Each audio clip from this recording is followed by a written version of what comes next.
అండి, నమస్తే. Welcome to my channel Lakshmi Ramana recipes. ఈరోజు మనం మంచి రుచికరమైన చోలే మసాలా కర్రీని చాలా ఈజీగా టేస్టీగా ఎలా ప్రిపేర్ చేసుకోవాలో చూద్దామండి. చూడండి ఎంత కలర్ఫుల్గా ఉంది కదండి. టేస్ట్ కూడా చాలా బాగుంటుంది. వేడి వేడి రోటీస్లో కానీ, చపాతీలో కానీ, పూరీలో కానీ, అలాగే బగారా రైస్లో కానీ చాలా అంటే చాలా బాగుంటుందండి. వైట్ రైస్లో కూడా చాలా బాగుంటుంది. కాబట్టి ఎలా తయారు చేసుకోవాలో కావలసిన పదార్థాలు, తయారీ విధానం ఒకసారి చూద్దామండి. ఇక్కడ నేను ఒక పావు కేజీ తెల్ల శనగల్ని నైట్ నానబెట్టి పెట్టానండి. లేదు మినిమం ఒక 5-6 గంటలన్నా నానబెట్టుకోవాలి. ఇప్పుడు నానిన తర్వాత కుక్కర్లోకి తీసేసుకొని ఒక గ్లాస్ నీళ్ళు వేసేసుకొని కొద్దిగా రాళ్ళుప్పు వేసేసుకొని కుక్కర్కి మూత పెట్టేసేసుకొని స్టవ్ వెలిగించుకొని హై ఫ్లేమ్లో ఒక 3 విజిల్స్ వచ్చే వరకు ఉడికించుకోవాలి. ఇవి బాగా నానాయి కాబట్టి 3 విజిల్స్ వస్తే సరిపోతుందండి. ఇప్పుడు ఉడికిన తర్వాత ప్రెషర్ అంతా పోయిన తర్వాత తీసి చూస్తే చూడండి, మనకు ఈ శనగలు అనేటివి పర్ఫెక్ట్గా ఉడికిపోయాయి. మరీ పిసురు పిసురుగా ఉన్నా కూడా బాగుండదండి. బాగా నానాయి కాబట్టి 3 విజిల్స్ వస్తే సరిపోతుంది. ఇప్పుడు స్టవ్ వెలిగించుకొని ప్యాన్ పెట్టుకొని ఒక 2 టేబుల్ స్పూన్ల నూనె వేసుకోవాలి. ఇప్పుడు నూనె వేడెక్కిన తర్వాత 1 టీ స్పూన్ జీలకర్ర వేసుకోవాలి. కొద్దిగా ఎక్కువగా వేసుకోవాలండి ఈ చోలే మసాలా కర్రీకి. అలాగే ఒక 1/2 టీ స్పూన్ ఆవాలు, 1/2 టీ స్పూన్ మినప్పప్పు, ఒక బిర్యానీ ఆకును తుంచి వేసేసుకోవాలి. ఇప్పుడు ఇవి వేగిన తర్వాత ఒక 3 పచ్చిమిరపకాయని కొంచెం చిన్న చిన్న ముక్కలుగా కట్ చేసి వేసుకొని, ఒక పెద్ద ఉల్లిపాయని చిన్న ముక్కలుగా కట్ చేసి వేసుకోవాలి. అలాగే కొద్దిగా కరివేపాకు కూడా వేసేసుకొని మీడియం ఫ్లేమ్లో ఒక 2 నిమిషాలు ఈ ఉల్లిపాయ ముక్కల్ని ఫ్రై చేసేసుకోవాలి.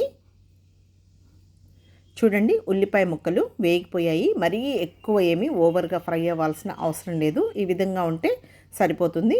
ఇప్పుడు ఒక మీడియం సైజులో ఉన్న టమాటోని కొంచెం చిన్న చిన్న ముక్కలుగా కట్ చేసి వేసుకోవాలి. అలాగే 1 టేబుల్ స్పూన్ అల్లం వెల్లుల్లి పేస్ట్ వేసుకోవాలి. కావాలంటే మనం ఈ టమాటోల్ని కొద్దిగా మిక్సీలో వేసుకొని ప్యూరీలా కూడా చేసుకొని వేసుకోవచ్చండి. ఇలా కూడా వేసేసుకోవచ్చు. ఇప్పుడు పచ్చివాసన పోయే వరకు ఫ్రై చేసేసుకోవాలి. ఇప్పుడు మనం ఫ్రై చేసేటప్పుడు కొద్దిగా అలా టమాటోల్ని మ్యాష్ చేసుకుంటే సరిపోతుంది. మరీ ఎక్కువ ఓవర్గా ఏమి ఫ్రై అవ్వాల్సిన అవసరం లేదు. ఇప్పుడు వేగిన తర్వాత 1/2 టీ స్పూన్ పసుపు పొడి, 1 టీ స్పూన్ కారం పొడి, 1 టీ స్పూన్ ధనియాల పొడి, 1/2 tea spoon garam masala powder వేసేసుకోవాలి. అలాగే ఆమ్చూర్ పౌడర్ అండి, మామిడికాయ పౌడర్ అంటాం కదా, అది అవైలబుల్లో ఉంటే వేసుకోవచ్చు, లేకపోయినా పర్వాలేదు. దాని ప్లేస్లో చాట్ మసాలా కూడా వేసుకోవచ్చు. కొద్దిగా వేసుకుంటే టేస్ట్ అనేది బాగుంటుంది. ఇప్పుడు కొద్దిగా నీళ్లు వేసేసుకొని ఈ మసాలా అంతా కూడా మాడిపోకుండా 1 నిమిషం మీడియం ఫ్లేమ్లో ఫ్రై చేసేసుకోవాలి. చూడండి, ఇప్పుడు వేగిపోయింది. ఇదంతా వేగిన తర్వాత మనం ముందుగా ఉడికించి పెట్టుకున్నాం కదా ఆ చోలే అంటే తెల్ల శనగల్ని వేసేసుకోవాలి. అందులో మనం ఉడికించగా ఉన్న నీళ్లు కూడా పడేయకుండా ఈ కర్రీలోని యూస్ చేసుకోవాలి.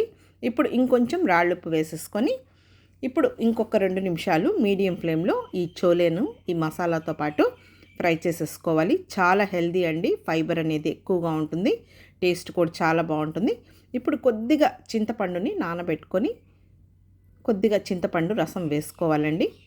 ఇప్పుడు మనం ఉడికించుకున్నాం కదా చోలే, ఆ నీళ్ళు ఉన్నాయి కదా, ఆ నీళ్ళను కూడా వేసేసుకోవాలి. మరీ నీళ్ళగా ఏం అవసరం లేదండి. ఈ విధంగా ఉంటే సరిపోతుంది. ఇదంతా కూడా మనం టమాటోలు, ఉల్లిపాయ అవన్నీ కూడా గ్రైండ్ చేసుకొని కూడా వేసుకోవచ్చు, కానీ ఇలా కూడా చేసేసుకోవచ్చు.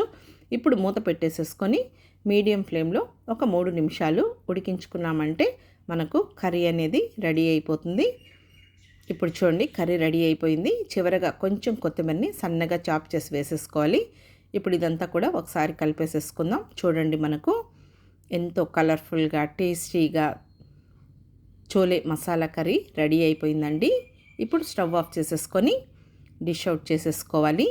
ఇలా వేడి వేడి చోలే మసాలా కర్రీని రోటీస్తో కానీ, పుల్కాతో కానీ, నాన్తో కానీ, అలాగే chapati, puri, bagara rice, white rice, తర్వాత బిర్యానీ ఎందులోకైనా కూడా తినచ్చండి. దోశ, ఇడ్లీలో కూడా చాలా బాగుంటుంది. ఇప్పుడు మళ్ళీ ఇంకొంచెం కొత్తిమీరని సన్నగా చాప్ చేసి వేసేసుకోవాలి. చూడండి, కర్రీ అనేది మనకు ఎంత పర్ఫెక్ట్గా కలర్ఫుల్గా రెడీ అయిపోయింది కదండి. కాబట్టి మీరు కూడా తప్పకుండా ట్రై చేయండి, చాలా బాగుంటుంది. ఇంకొక వీడియోతో మళ్ళీ కలుద్దాం. నమస్తే.